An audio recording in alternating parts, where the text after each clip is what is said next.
नमस्कार दोस्तों, आप सभी का स्वागत है कहानी केंद्र में। आज आप सुनेंगे साहित्य अकादमी से पुरस्कृत मालगुडी डेज के लेखक आर के नारायण का लिखा उपन्यास स्वामी और उसके दोस्त का 19वां और अंतिम अध्याय, विदाई की भेंट।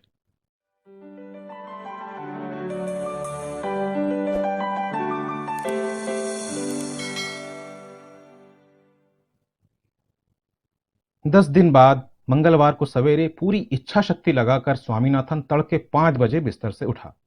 मालगुडी स्टेशन पर गाड़ी आने में अभी आधा घंटा बाकी था। इसके 4 मिनट बाद वो राजम को हमेशा के लिए साथ लेकर वहां से चली जानी थी। पिछली रात 10 बजे तक स्वामी को यह पता नहीं था। मणि ने आकर उसे यह बताया कि राजम के पिता का तबादला त्रिचनापल्ली के लिए हो गया है और कल सवेरे ही वे सब यहां से चले जाएंगे। मणि ने कहा कि उसे ये बात हफ्ते भर से पता थी, लेकिन राजम ने उसे कसम दिलाकर कहा था कि स्वामीनाथन को इसके बारे में कुछ नहीं बताएगा। परंतु आखिरी वक्त पर वो अपने पर काबू नहीं रख सका और बताने चला आया। ये सुनते ही स्वामीनाथन को बहुत खालीपन महसूस होने लगा। अचानक उसे लगने लगा कि दुनिया में उसके लिए कुछ नहीं रहा है। राजम के बिना लॉली एक्सटेंशन का इलाका उसके लिए बिल्कुल खाली लगने लगा। उसने तय किया कि वो वहां अब कभी नहीं जाएगा। वो मणि पर गुस्सा होने लगा। मणि चुपचाप सब सुनता रहा। राजम के बिना दुनिया की स्वामीनाथन कल्पना भी नहीं कर सकता था। अब शाम को वो क्या करेगा? छुट्टियों के दिन वो किसके साथ बिताएगा? अब वो किसे अपना सच्चा दोस्त मानेगा? इसी के साथ उसके मन में अपराध की भावना भी उत्पन्न होने लगी। लौटने के बाद वो एक दफा भी राजम से मिलने नहीं गया था। हर रोज जाने की सोचता, लेकिन शर्म और अनिश्चय के कारण मिलने का विचार त्याग देता। कल भी वो यही सब सोच रहा था कि मणि ने आकर ये खबर दी। स्वामीनाथन ने सोचा कि उसी वक्त उसके घर पहुंच जाए, लेकिन अब वो रुक गया। वो कल स्टेशन जाएगा। ट्रेन 6 बजे के करीब छूटेगी। वो 5 बजे स्टेशन पर पहुंच जाएगा। मणि, तुम सवेरे 5 बजे मुझे यहां से ले लोगे? नहीं, मैं राजम के साथ उसके घर पर ही सोऊंगा और उसके साथ ही स्टेशन जाऊंगा। एक क्षण के लिए स्वामीनाथन के मन में ईर्ष्या की भावना पैदा हुई। मणि राजम के घर पर सोएगा, अंतिम क्षण तक उसके साथ रहेगा, 12 बजे रात तक बातें करेगा और हंसेगा, और इस सब में वो कहीं भी शामिल नहीं होगा। उसका मन हुआ कि वो मणि को कसकर पकड़ ले और कहीं जाने ना दे। जब मणि चला गया, स्वामीनाथन भीतर गया, अपना लकड़ी का बड़ा बक्सा खोला और उसके अंदर देखने लगा। वो कोई ऐसी चीज निकालना चाहता था जिसे कल जाते समय राजम को भेंट में दे सके। बक्स में लोहे और लकड़ी की तरह तरह की छोटी बड़ी चीजें भरी थीं। एक था कार्डबोर्ड का डिब्बा जो कभी स्वामीनाथन को बहुत पसंद था। एक खिलौना घड़ी थी, सूची पत्र था, तस्वीरों की कई किताबें थीं, मशीनों के कल पुर्जे और दूसरी बहुत सी चीजें इसमें भरी थीं। वो आधे घंटे तक इसे खखोलता रहा, लेकिन राजम को देने लायक कोई चीज नहीं दिखाई दी। सबसे अच्छी चीज हरे रंग का इंजन था जो साल भर पहले राजम ने उसे दिया था। अब वो कई जगह से टूट फूट गया था और डोरे की एक खाली रील और चीनी मिट्टी के एक बर्तन के बीच पड़ा ये खिलौना उसे तरह तरह की यादों से भरने लगा। वो बहुत भावुक हो उठा। सोचने लगा कि अब वे एक दूसरे के दोस्त नहीं रह गए हैं, इसलिए क्या इसे वापस कर दिया जाए। उसने ये ठीक समझकर उठा लिया कि कल स्टेशन जाकर वो इसे वापस कर देगा। फिर कुछ सोचकर उसने इसे बक्स में फिर रख दिया। एक तो इसलिए कि ये इंजन उसे बहुत पसंद था, दूसरे इसलिए कि इतने दिनों बाद प्यार से दी गई चीज वापस देना उसका अपमान करना होगा। राजम पढ़ता भी बहुत था, इसलिए स्वामीनाथन ने तय किया कि उसे किताब देना ठीक रहेगा। लेकिन कोर्स की कोई किताब तो उसे दी नहीं जा सकती थी। उसने एक किताब निकाली जिसकी वो बहुत इज्जत करता था। दरअसल इसी कारण उसने ये किताब अपनी कोर्स की किताबों के साथ न रखकर लकड़ी के इस डिब्बे में संभाल कर रखी थी। ये छोटी सी खूबसूरत किताब थी एंडरसन की फेरी टेल्स, जो कई साल पहले पिताजी उसके लिए मद्रास से लेकर आए थे। लेकिन ये किताब वो खुद पूरी तरह नहीं पढ़ सका था। इसमें कई ऐसे शब्द थे जिनका अर्थ उसे पता ही नहीं था, और कई शब्द ऐसे थे जिन्हें बोल पाना भी उसके लिए मुश्किल होता था। यही किताब वो राजम को भेंट में देगा। वो डेस्क पर गया और पहले पृष्ठ पर सफाई से लिखा, सबसे प्यारे दोस्त राजम के लिए। दूसरे दिन सवेरे जब स्वामीनाथन अपने हाथ में वो छोटी सी किताब पकड़े मालगुडी स्टेशन पहुंचा, तब अंधेरा ही था। स्टेशन मास्टर तभी बिस्तर से उठा था और मिट्टी के तेल के लैंप की रोशनी में मेज पर बैठा कुछ लिख रहा था। उसके सामने रखी तार भेजने की मशीन खड़खड़ाए जा रही थी, लेकिन इस पर उसका ध्यान नहीं था। बाहर एक कार आकर रुकी। स्वामीनाथन ने देखा राजम, उसके पिता, माँ, कोई एक जिसे वो जानता नहीं था, और मणि नीचे उतरे। राजम को देखते ही उसके मन में झिझक पैदा हो गई। बिल्कुल यूरोपियन बॉय दिखता उसका कैप्टन प्लेटफॉर्म पर चला जा रहा था।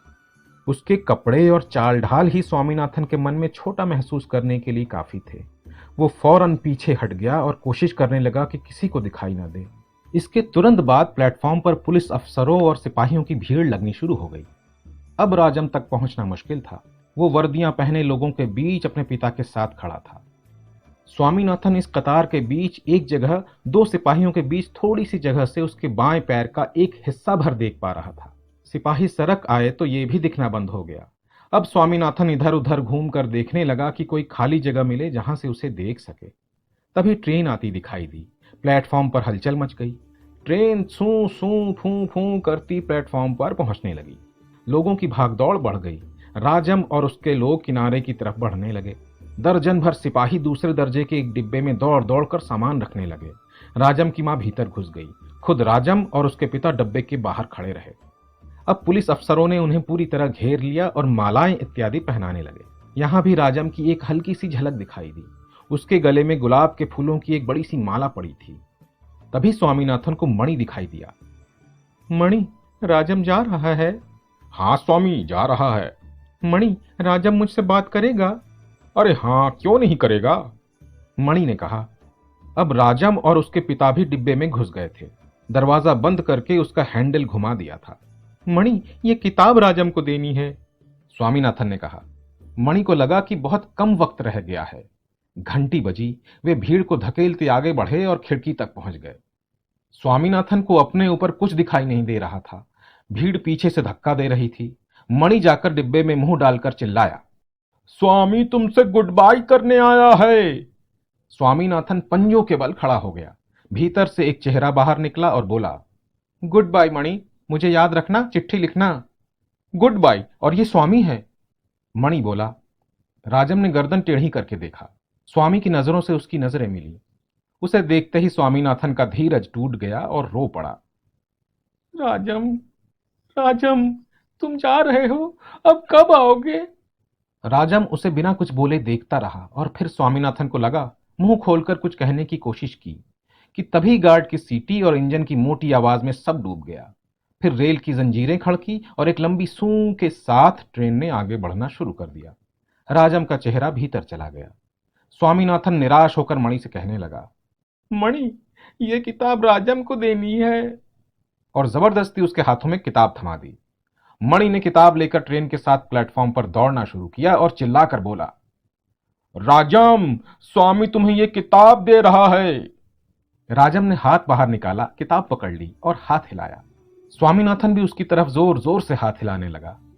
स्वामीनाथन और मणि जहां खड़े थे वहीं देर तक चिपके खड़े रहे और ट्रेन को जाते देखते रहे। आखिरी डिब्बे में लगी लाल बत्ती देर तक दिखाई देती रही। हर मिनट बाद वो छोटी होती जाती और ट्रेन को पटरी पर जरा सा मोड़ते ही गायब हो गई। ट्रेन की सारी सड़क, धमक चमक और सू सू फू फू भी धीरे धीरे कम होते होते अंत में एक हल्की सी आह बनकर खत्म हो गई।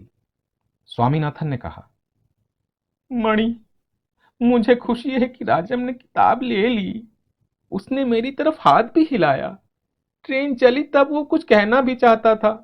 मणि, उसने मेरे लिए ही हाथ हिलाया था, मेरे लिए, इससे इनकार मत करना। हाँ हाँ, मणि ने मान लिया। अब स्वामीनाथन फूट कर रो पड़ा। मणि ने कहा, स्वामी बेवकूफ मत बनो। अब वो मेरे बारे में सोचता है? स्वामीनाथन ने पागल की तरह सवाल किया।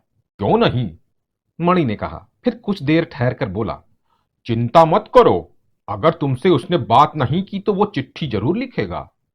क्या मतलब है तुम्हारा? उसने कहा था मुझसे, मणि ने उत्तर दिया। लेकिन उसे मेरा पता तो मालूम ही नहीं। मुझसे पूछा था, मैंने दे दिया है, मणि ने कहा।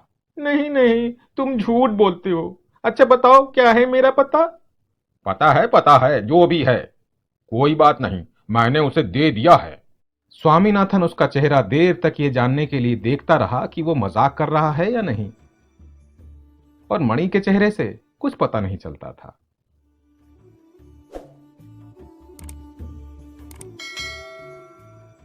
दोस्तों, अभी आप सुन रहे थे साहित्य अकादमी से पुरस्कृत मालगुडी डेज के लेखक आर के नारायण का लिखा उपन्यास स्वामी और उसके दोस्त का 19वां और अंतिम अध्याय, विदाई की भेंट। दोस्तों, ये उपन्यास आपको कैसा लगा कमेंट बॉक्स में मुझे जरूर बताइएगा। आप सभी का हृदय से धन्यवाद।